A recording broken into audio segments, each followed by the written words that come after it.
अगर आप भी चाहते हैं एसएस म्यूजिक की सारी ऑडियो वीडियो सबसे पहले आप तक पहुंचे, तो लाल बटन को दबा के चैनल को सब्सक्राइब करें, साथ में बेल आइकन को दबाना ना भूलें। Presented by SS Music। हे सरस्वती माई हम लूट गईनी, बर्बाद हो गईनी।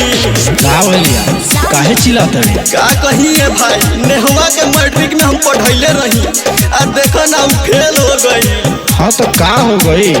बड़ा इंटेलिजेंट रहे, अब ब्रेकअप हो गई, शराबतिया। हे सरस्वती माई तू ही विचार कर जे हमरा दिल से खेला वार करी है,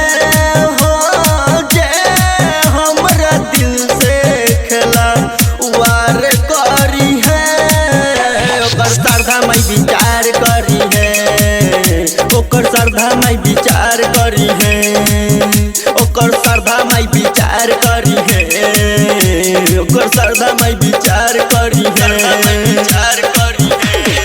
अब की बेरी ओकरा के जे फेल करी है, हाँ अब की बेरी ओकरा के जे फेल करी है, श्रद्धा माई विचार करी है, ओकर श्रद्धा माई विचार करी है, ओकर श्रद्धा माई विचार करी है, ओकर श्रद्धा माई विचार करी है।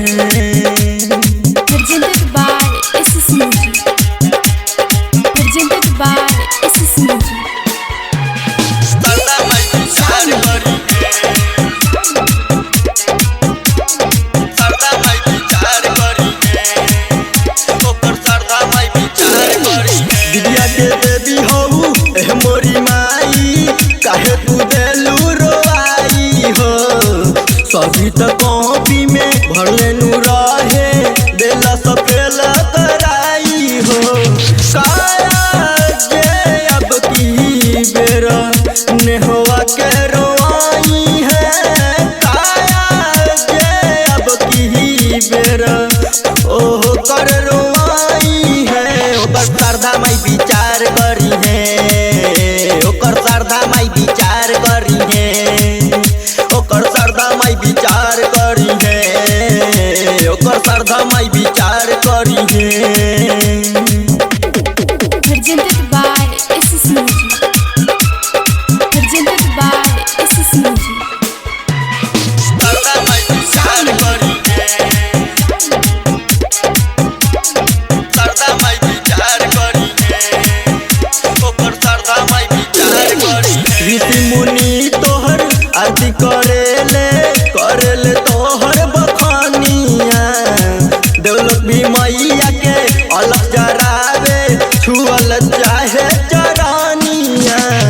गुडू निगम कहे नेहवा करानावा, गुडू सचिन कहे नेहवा करानावा, ओकर श्रद्धा माई विचार करी है, ओकर श्रद्धा माई विचार करी है, ओकर श्रद्धा माई विचार करी है, ओकर श्रद्धा माई विचार करी है। सुन लो माई।